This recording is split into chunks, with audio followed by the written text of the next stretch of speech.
At this time, I'll introduce Lynn and Debbie. Lynn Olson and Debbie Olson Shields are the daughters of Robert Olson and Olive Carlson Olson, both natives of Tower. Lynn was born in 1946 and Debbie in 1954, and they're both graduates of the Tower-Soudan High School. Lynn graduated from McAllister College and spent most of her adult years in the Washington, D.C. area, working in the association and nonprofit management field.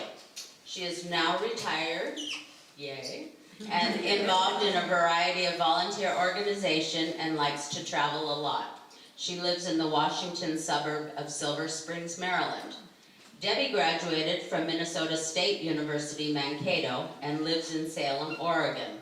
She moved to the Pacific Northwest in 1979.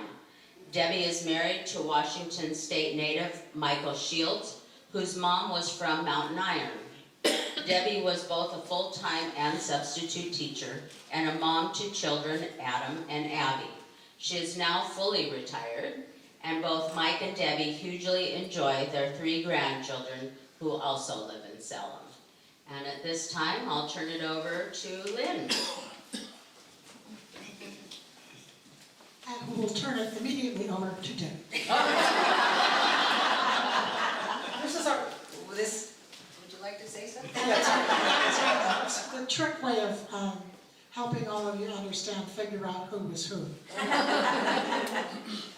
We didn't really expect this many people. And we want to thank you all for coming, and very humbled by it all. I did recruit a few classmates from our reunion last night too, so I thank you that we're here, and we thank you, Diana and Terry, for opening this up, and the Historical Society for doing this. I know for myself, the older I get, the more important history is, and the community that we both love and grew up in. So I have notes because, unlike her, her memory, when she reads something, she doesn't forget it, and she remembers years. I'm not so good at that, so she'll fill in if I say something wrong, and if she says something wrong. So we have my aunt here, my Aunt Arlene, who all of my dad's whole family, the brothers, and he had a sister, are all passed now. We have 2 aunts that are still alive, and one is in Minneapolis. 3. Oh yeah, 3. So I forgot about the 3rd one. Woo! But Arlene is here, and we're really excited about that. And so we're going to talk about some of the people that are here because they were very instrumental in working in our stores. So I wanted to read something from the Tower News, September 15th, Can I interrupt? Yes. This will be good entertainment. I just wanted to add a few things before Debbie went into some of the formal presentation. I wanted to add my thanks to everyone for being here. And we thought it would be an informal little talk. And so I made an outline, so we'll refer to notes quite frequently. In addition to Aunt Arlene, is Arlene Branwell from Sudan. Her parents were Fanny and Swan. Swan was killed in the mine in Nancy's saying that I should move over this way. Can you stand right there, Debbie? Yes, we can both stand there. Yes, we can do anything you ask us, Nancy, except if you interrupt us, we won't know, of course, where we left off. Anyway, who was I talking about? Arlene. Yes, and then Diana Sunsdale, I think it's interesting that Diana Sunsdale is now the clerk in the township of Brighton, and Arlene's mother, Fanny, was the clerk in the township of Brighton for many, many years. After Swan died, the township was good enough to take Fanny on. And how long was she clerk? Do you know, Arlene? As long as I can remember. All right, and we don't want to give away your age. Also, my youngest cousin is here, Andy, and his wife, Naima. Really happy about that. And I have got to introduce Cousin Jack. Jack Burgess is my first cousin once removed, and his wife Carol. Not only are they relatives, they were hugely good friends. of my mom and dad. And also, a hat tip to the rest of the Burgesses in the audience. I know there's a lot of you, and Debbie's going to explain Why why. don't you just go and explain that? No, I'm not going to explain. When I You need, stand up here. I know, but I need to get my notes. Explain the Burgess thing. You do it so much better than I do. It's on a numerical word. Okay. Okay, but anyway, to finish up, I just want to say that there is an Olson still in business in Tower today. And I found out over the last couple of years that my claim to fame in Tower, Minnesota doesn't have anything to do with Herman Olson and Ollie Olson and Bob Olson. It has to do with I'm Eric Olson's cousin. And as you know, Eric owns Eagle Docks and moved to Tower several years ago. And now everybody knows him. And I'm very proud to be his cousin and of the business that he's built on Lake Vermilion to continue the family tradition. So we're going to cover the history of the business, civic activities, memorable events, and what it was like to grow up in the store. So, Thank you. So, interesting enough, my grandfather, Herman T., died 50 years ago, September 15th. And I do remember that year because it was the year I graduated from high school.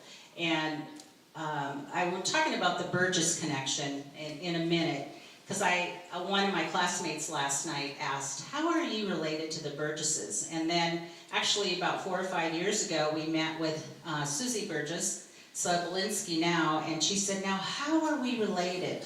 And Eric Olson would say, now how are we related to the Burgesses? So we'll get into that in a minute. But I just wanted to read something from the Tower News, and I'm sure Phyllis wrote this, about my grandfather. From his shoulders and upwards, he was higher than any of the people. The Reverend Walter Swetnam quoted from 1 Samuel 9:2 about King Saul at funeral services held this week for Herman T. Olson. Reverend Swetnam went on to say, not because of his physical stature, like Saul, but rather because of his spiritual stature, like Paul. Herman Olson was a man who stood head and shoulders above the rest. He walked the streets of Tower as a man who leaves footprints in the sands of time. And she also wrote, there is no doubt that the name Herman T. Olson will remain prominent in Tower's history. Certainly no one person ever devoted so much time and energy for civic, fraternal, and church work in our city. The honorary title of Mr. Olson was well deserved. Mr. Tower. Excuse me, Mr. Tower, yes, Mr. Tower was well deserved. You can tell that we've practiced this, right? So the connection, Burgesses, my grandfather, Herman T., was married to Ethel Burgess. And Ethel had some brothers. And one of the brothers was Franklin Burgess, who was Jim Burgess's dad. So Jim and Phyllis Burgess. Franklin, Jim's dad was Franklin. That was Ethel's brother. And also, Jack's dad, his name was Albert or Bert Burgess. And so that's how the Burgesses and the Olsons got together. In fact, my dad's middle name, the B, is Burgess, was Burgess, Robert Burgess Olson. And in case you didn't know that. So, okay, you're on. Did I explain that right? Perfect, better than I could. So who was this man who deserved such accolades? We're going to attempt to tell that story. The early days. Herman was born on a farm in Paskin, Wisconsin, to Halvor and Hattie Olson in 1888. And from what we can tell, he had kind of a life where they kind of moved around. He went to different schools or didn't go to school and helped on the farm. Anyway, in 1903, his parents decided that in order for the kids, there were 5 brothers, to get a good education, he should move to Tower, Minnesota because it was a booming town. So, Grandpa arrived on July 10th, 1903. And he wrote that, he was really, his parents had, some of his brothers had come ahead. Oh, I was really excited to see my mom and all that, but what was really exciting was the circus was in town, and I got to carry water for the elephants, and they gave me admission to the circus. And he said the next day, Pearl Morin held a party for him, and then, so he became part of the gang and didn't have to fight his way in, whatever that might mean. So he comes from a very poor background. He has gone to school through the 8th grade. It turned out when they got here, they had a hard time. He couldn't go to school, he had to go to work. So he only finished 1 year more of school. He finished the 8th grade, that was it. Now, this is a man who you will find out later on. Every single thing Debbie and I talk about practically was written by my grandfather. He wrote a biography. He wrote many stories, historical stories about Tower for the Tower-Soudan Historical Society. He wrote about the railroad. He was a magnificent writer with this kind of education. He also, and I don't even know if all of my relatives know this, I was looking at the biography he wrote, and or I think at a Christmas letter, and it says, I see from my notes that, you know, somebody got sick on such and such a day. And I thought, well, he must have kept a diary. And then I remembered that Debbie and I were in North Carolina visiting our Uncle Bill about 10 or 12 years, no, more than that, because Uncle Bill's been dead for 15 years ago. And he started reading out of something that were notes from our grandfather, and he talked about Ethel, his first wife, whom he married in 1915. And he talked about Ethel, and I just can't picture my grandfather with this, and I don't know if anybody else is going to be able to either. Ethel was a very tiny person, and he talked about how much he loved to have Ethel sit up and cuddle in his lap. And he just kind of, huh? Remember? Whatever. Anyway, so he then worked, he left school, he worked for a variety of sort of clerk-type jobs in Tower. And then he went to the new business college in Superior, Wisconsin for 5 months, ran out of money, and kind of took jobs wherever. He was a hasher on a steamboat in Lake Superior, and he worked in Hibbing as a clerk, he worked in Buell, kind of bounced around. And the turning point came on January 1st, 1911. He was hired as a clerk at the Nels J. Benson store, general store in Tower, this building. Well, not this, this is the location of the building. We'll get to that later. And he was, 3 months later, they named him manager. And in 1914, Mr. Benson decided to sell the store. And he sold it to a Mr. and Mrs. Barlow from the Twin Cities. And Grandpa writes, well, Mr. and Mrs. Barlow didn't know anything about operating a business, so they just wanted to get rid of it right away. So they sold it to he and his friend, Axel Lofgren, who also worked at the store, and it became Lofgren and Olson. And when World War I started, Axel was drafted, so it became just Olson Store, as it was kind of known in the, although it changed official names, it was really known as Olson Store for the next, I don't know, 60 or so years.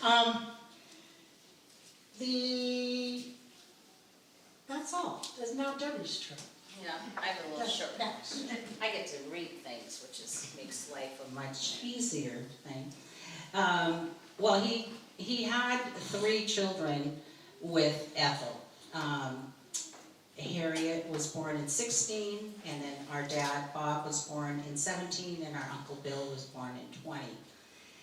And a little bit like Lynn said, she got a lot of this information from all the reading of things that my grandfather had written. And one thing he said, in addition to my busy life in the store, I also became very active in our local commercial club, city politics, fraternal organizations, and most important, my church. That was really the beginning of my interest and desire to serve my community in every way I could. This has lasted at the present moment, and I am always grateful for the opportunity to serve. And Lynn had wrote a note, she said, I believe if Herman were here today, he would say that his faith is more important than anything because it made him who he was. And it's so true because in his second marriage he was Presbyterian. In his second marriage, his second wife was Lutheran. Well, you know that the Lutheran and the Presbyterian church are right next door to each other. Guess who split their time between services when he could? Grandfather, HD. He'd go to the Presbyterian church and then he'd go over to the Lutheran church. Well, if the Lutheran church had the service first, then he'd back and forth. He wanted to honor his wife, but he also wanted to be in the Presbyterian church where he was the clerk of sessions for, 1922 to 1971. And you guys know that when you are in a volunteer organization, unless somebody says, oh, can I please take that over? You get to have it forever. So that was my grandfather. And I would really, aside from a couple other people in my life, my grandfather was probably the one who led me on my path of faith. And I really, I will be forever grateful for that.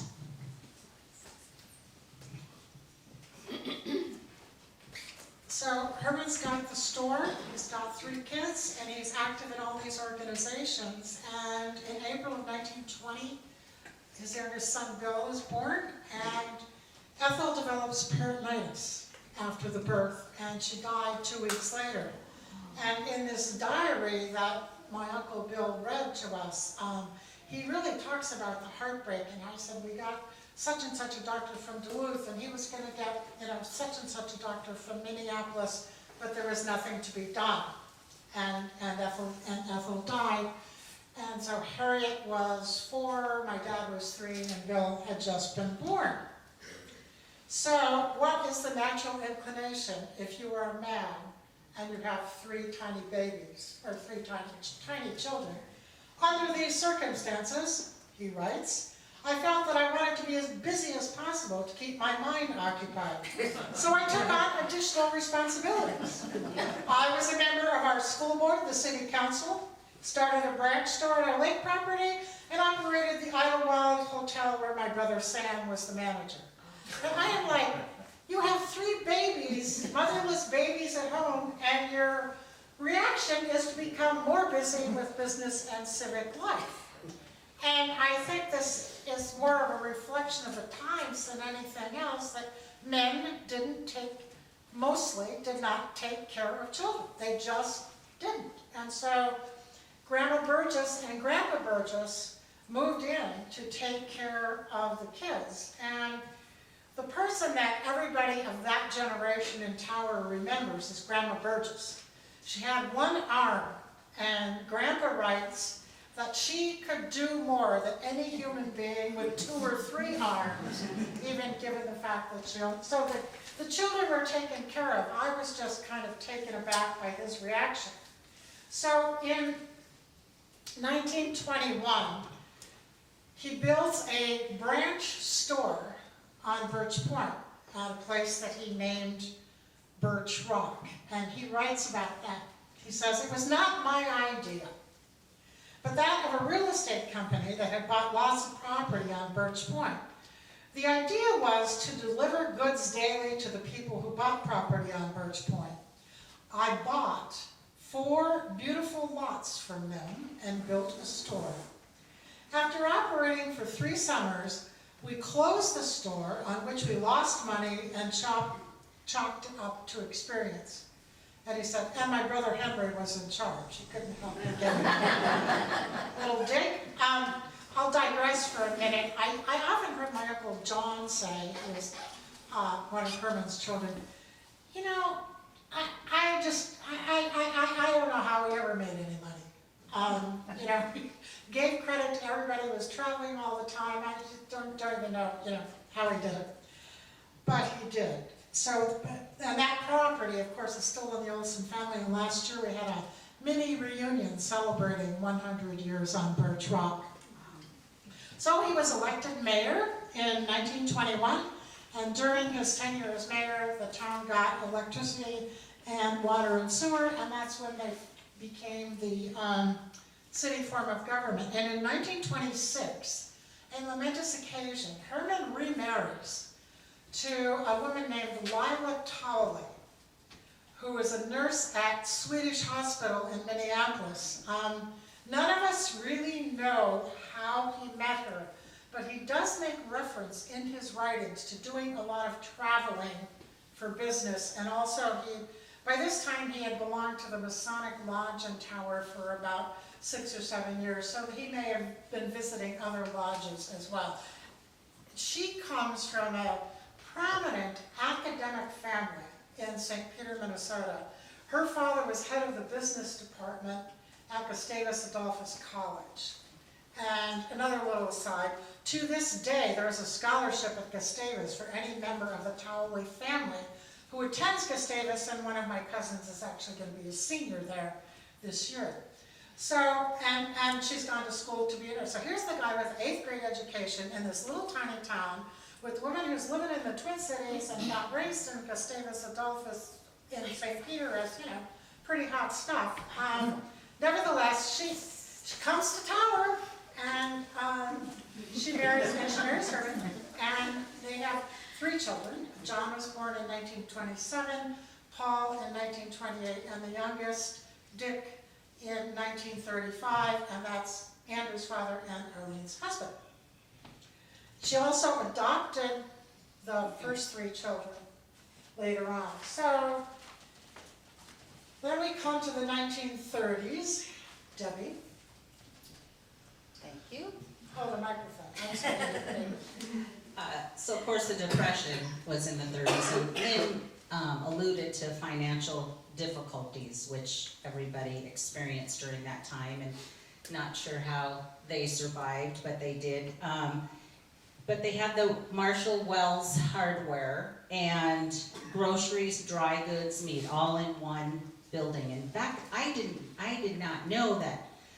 For those of you that knew who the Wellses were up here, Leslie Wells and her husband, he was the Wells of Wells, Marshall Wells, and I didn't know that. So I like reading this stuff and finding these things out.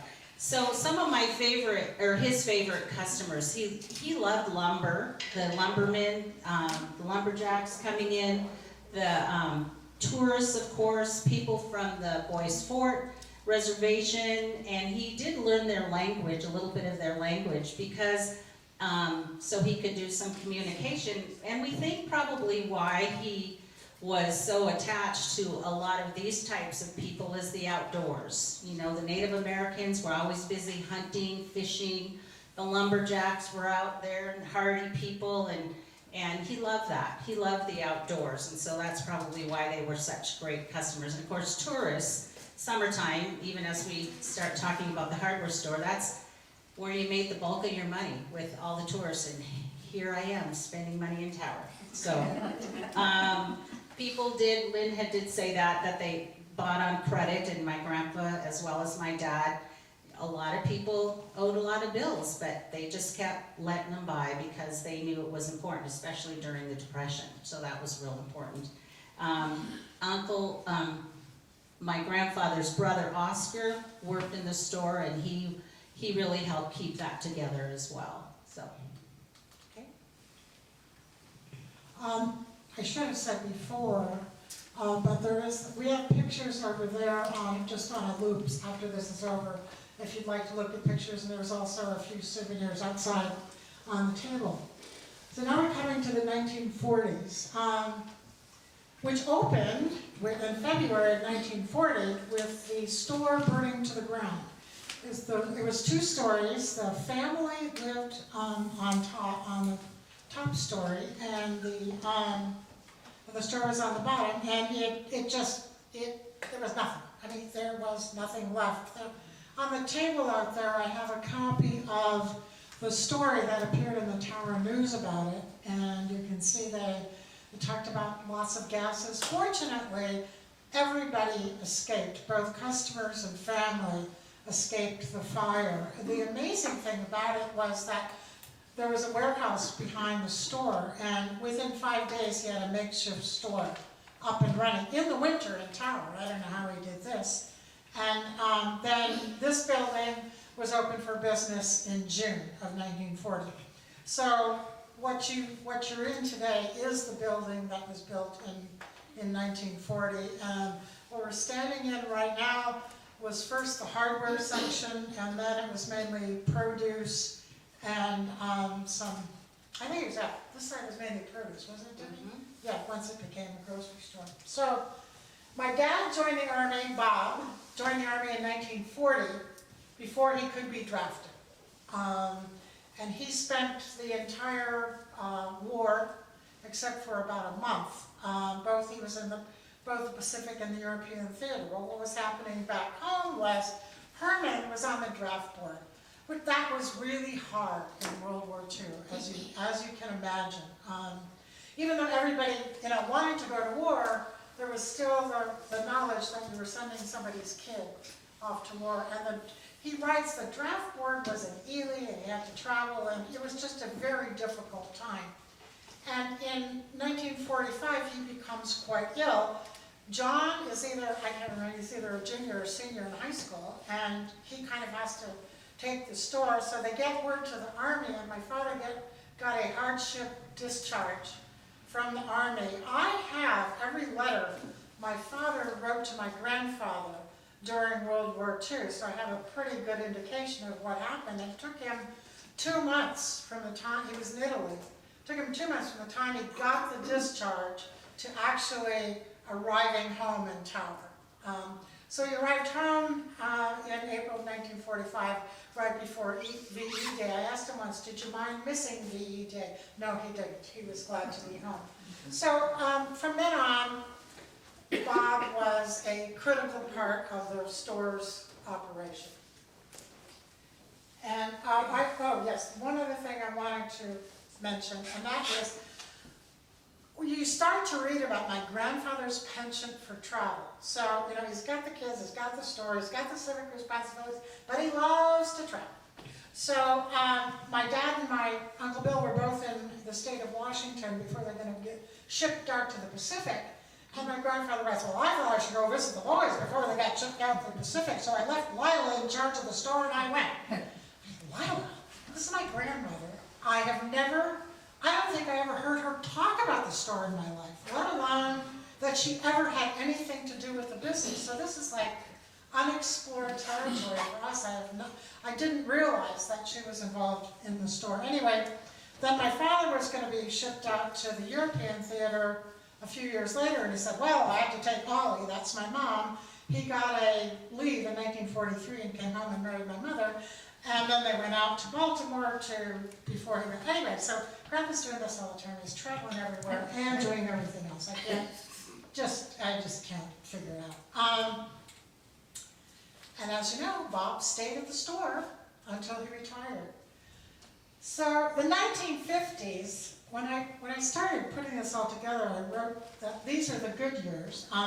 Herman, and I think they were for everybody in Tower, for Tower and Sudan both. They were just really boom years. The mine was going well, people were being paid well, business was good.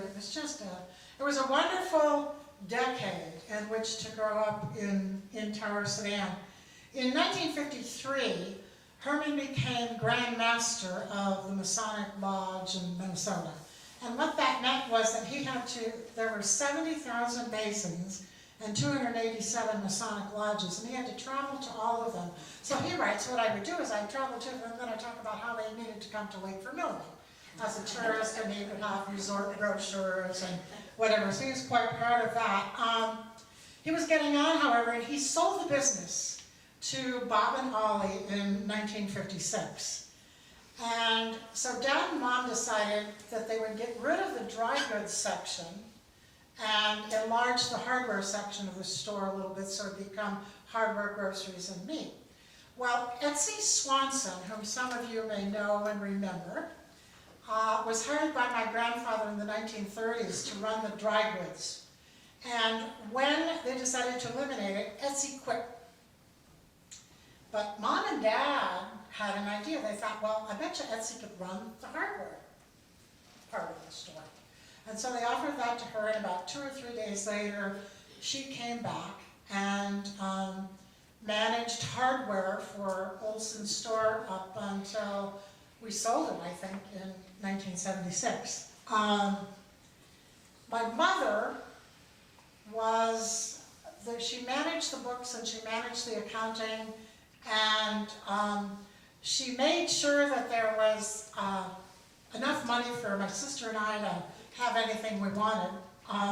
Basically, she got a salary, and we never knew. I didn't know this till later. She got a salary, and she would squirrel it away, and she would spend it on the kids because, in case you didn't know it, the profit margin in groceries is not very high. My Uncle John says, you know how your dad and mom got along, don't you? I said, no, how? He said, well, he'd refinance the store every year and then he'd pay it back after the summer when business was really good, and that's how it happened. Also in the 1950s, we had the Centennial celebration, the Diamond Jubilee celebration, Diamond Jubilee of Tower, and both Dad and Grandpa were heavily involved in this. And there is, out on the table there's a program from the Centennial celebration. That's also when my grandfather began to write about Tower they were talking about forming the Historical Society, and he took part in that. And, I guess I got the 1960s too. Keep going. Wow. Okay, on March 16th, 1960, the communities of Tower and Sedan held a This Is Your Life, Herman and Lila Olson program in the auditorium at the Sedan School. Younger people wouldn't know what this is, but there was a television program in the 1950s. The MC was Ralph Edwards, and it was called This Is Your Life, and they would take a celebrity as a surprise and say, this is your life, Paul Newman, or whoever, and tell the story of the celebrity's life. So they did this as a surprise for my grandparents, and they had like 500 people, and all the kids were there except for my Uncle Bill, who by then was a missionary in the Philippines. So that started off the 1960s. He also went back to city government, became an alderman, and during that time he was also on the school board again for a few years. And Bob and Ollie decided to expand the grocery business and open a hardware store. And that was the building just to the left of here that was torn down several years ago. And that became Olson's Our Own Hardware Store, and they expanded the grocery business. And of course they hired Etsy Swanson as the manager of the hardware store. And they recruited a 14-year-old, no, she was 16, to help Etsy in the summer, and that was me. So I never did work in this building, in the grocery store. I worked all the time in the hardware store. And Bob inherited, my dad inherited the public service gene from my grandfather. So he was president of the Chamber of Commerce and the Development Council, and he was on the board of Vermilion Housing and Old Settlers, and he was also they were both involved in regional affairs like the Minnesota Arrowhead Association. They were on the St. Louis County Planning and Zoning Board, the St. Louis County Work Farm Board. My grandfather was very involved in Boy Scouts, which didn't compute, but they got the highest award. And so they were both sort of public service oriented. And one of the things I really remember about my dad was he was in charge of answering the fire siren between the hours of, 8 and 5 or whatever it was. And I could see my dad today running across the street. He'd be here in the back room wrapping produce or something, and that siren would go, and he would just go straight out the door. I don't even think he ever looked for cars. It's a wonder that he wasn't. And so he was very involved in helping to support the fire department. Well, this all came to a crashing halt in December of 1962. And that's when the Sedan mine closed, which means that Tower and Sedan basically lost most of their payroll, most of them. So many men ended up working at the Pioneer Mine in Ely. But still, it was a huge, I can't overestimate the shock it was to the town. My God, is that Tommy Misogenic? So, wow. I haven't seen him for a long time. Tommy's parents were also in business on Main Street, the Marjo Hotel and Cafe. And I have had French fries around the world. None will equal Margaret Skepper's Misogenics French fries on Digressing, you got a lot to finish. Sorry, I just saw Tommy, I was so surprised. Within 3 days of the mine closing, the Tower-Soudan Development Council met, and my grandfather, I had this letter, I lost it, I gave it to somebody and didn't get it back. My grandfather wrote a letter as secretary of the Tower-Soudan Development Council to U.S. Steel with a copy to the governor and Congressman Blotnick. We need to turn the mine into a state park. And it was his idea, and the Development Council supported it, and that's how it came about. And there's an article up there about the opening of the mine. So, we're still in the 1960s happened a lot. Okay, so then he bought the root beer stand in 1963. Actually built the root beer. My father and Walter Holm, whose nickname was Walla, bought A&W franchise in 1963 and opened a root beer stand down where Benchwarmers is now. It was a great, I thought it was a great business. I was the assistant cook, and I worked with Mary Randall.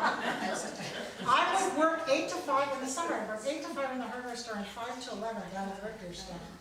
And Cutler Berglund and Mary Granville were the cooks, and I was assistant cook. And we really had a good time. I think it did a lot, the root beer stand did a lot of good for the town. It finally gave the kids something to do. We always had nothing to do in this town, so they started hanging out at the root beer stand. He sold it in 1969, so the end of the 60s started closed. In 1969, we sold the grocery store, the root beer stand, and the house that we owned on North 3rd Street in town. And bought a trailer home behind the store. And now it's time for Debbie. Well, it's for both of us, but. Oh, okay, go ahead. Yes, so we were talking a little bit about life in this store with the grocery store and some of the people that worked here when it was a grocery store. And we have the butchers. Reuben Rankola was a butcher, and Leonard Jacobson and Ray Lee. Ed Marla was a butcher, and was there another person who just told me that? My Johnny dad worked. My dad was. Yeah, that's right. Yes, Ed worked. He was a butcher for a while, and John, did Johnny work? Helping out. Okay, John Burgess. Clerks, Sophie Zupancic was a clerk. Mike Kirkman, which was Carol Burgess's mom, was a clerk. If you remember Mike, June Laugen, and Doris Laugen. And Carol Burgess was a clerk. See? Look, things got passed down. Mike passed it down to you. And Lolly Soikinen, I was talking to Roberta last night, my classmate, and I said, did your mom work grocery store or the hardware? At the end of the evening, she says, yep, it was the grocery store. So I do remember that. And Etsy, I mean, we all remember her, and she ran that place with, an iron fist. She made me dust more than I've ever dusted in my life. And so I worked a lot in a hardware store. That was my main thing. Both of us, the summertime, that's the only job I really ever knew. It wasn't really hard working for your parents. I just did what I wanted to do, except if Etsy told me I had to dust. And some of our most memorable customers, you probably want to talk about those memorable customers, and then you can hand it back. And memorable means these are the people who came in every single day in the summer, and I mean every day. So Tony and Barbara Yappel from Sudan, I don't know if any of you remember Tony and Barbara, they were always very well turned out. They went to Mass every day, they went to Mass, and then they came to the hardware store. They went to Mass, and then they came to the hardware store. So they just came to chat. Maybe they bought something. And Debbie talked about the Wellses. I don't know, Leslie Wells was the first female commander of the Coast Guard Auxiliary on Lake Vermilion. She came into the hardware store every single day. Even her kids couldn't keep up with her. She just ran through the aisles, picked up what she wanted, and off she went. And another one that I remember very, very well is John Hawkins, because as he would go in the back room, he said, "You wait on him. I can't stand to look at him in those Bermuda shorts with his 90 knees."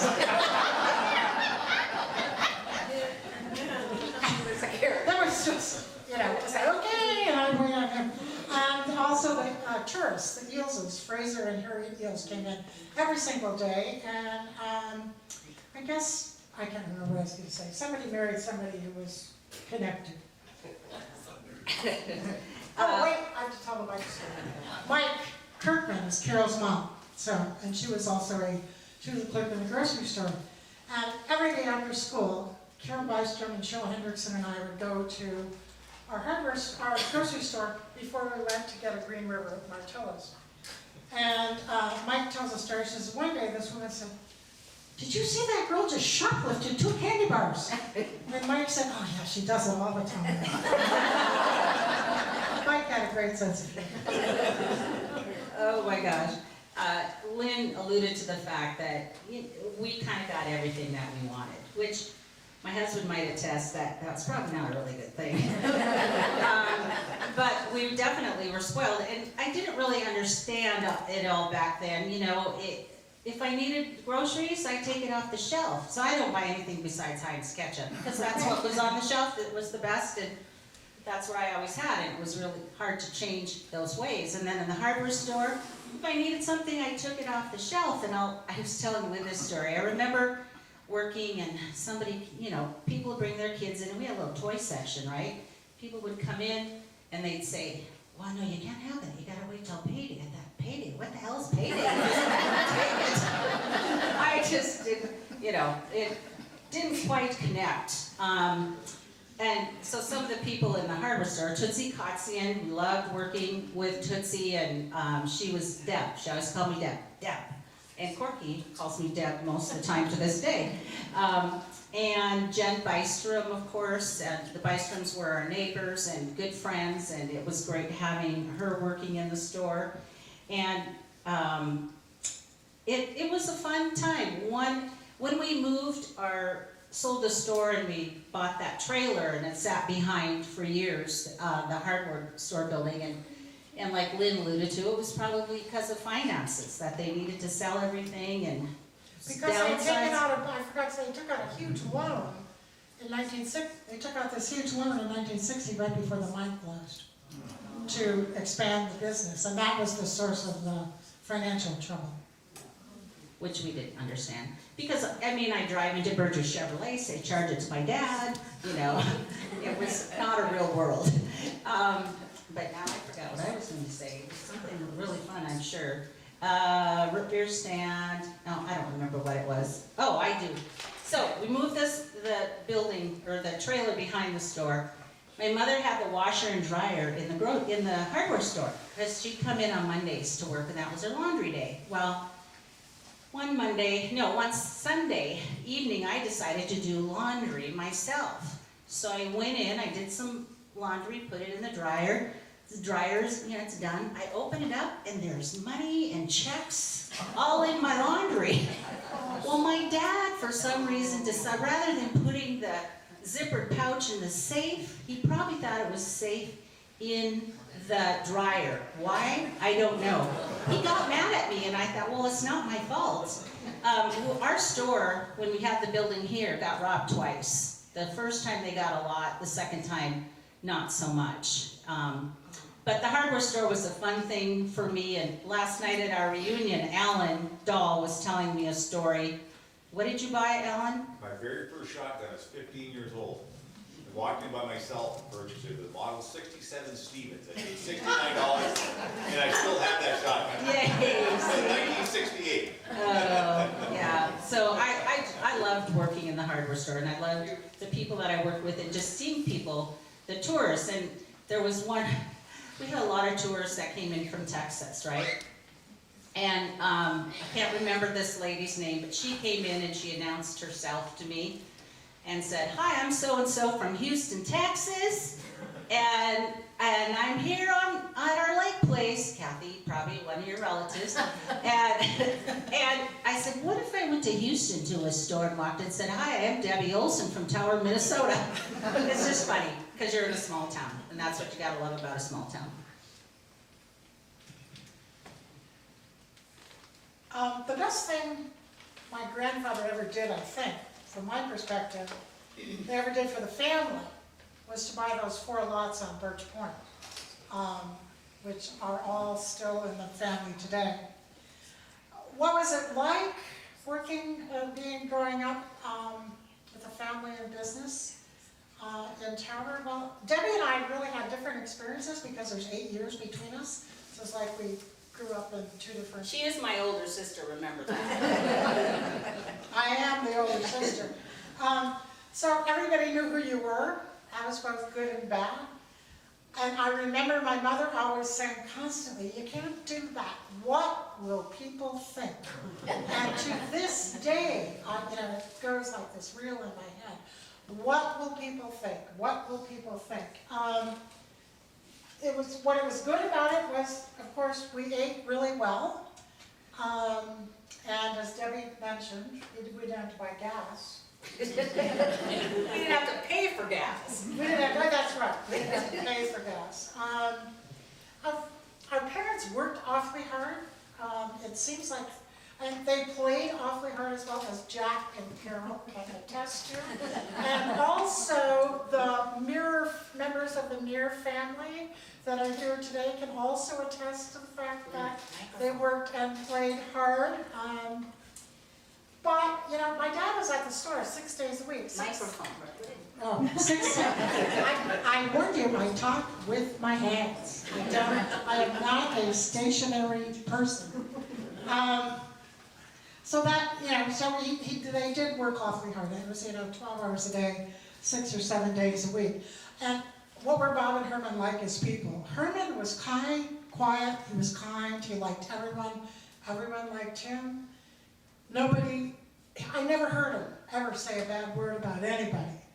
And what Bob and Herman had in common was the commitment to business success, the public service gene, and a love of the outdoors. I mean, there's a whole book that one of my cousins has had printed of just his deer hunting stories, my grandfather's deer hunting stories.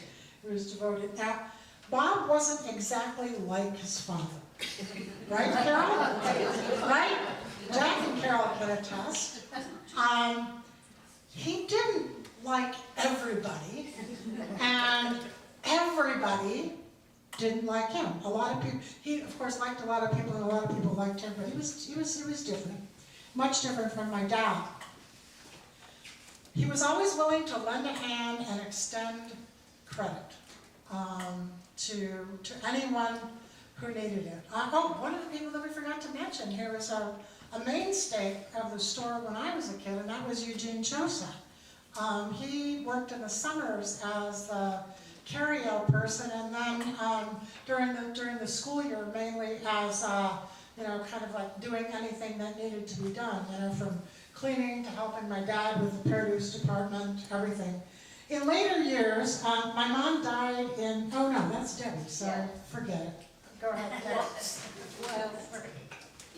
Doesn't make, Lynn said, well, you should tell, never mind.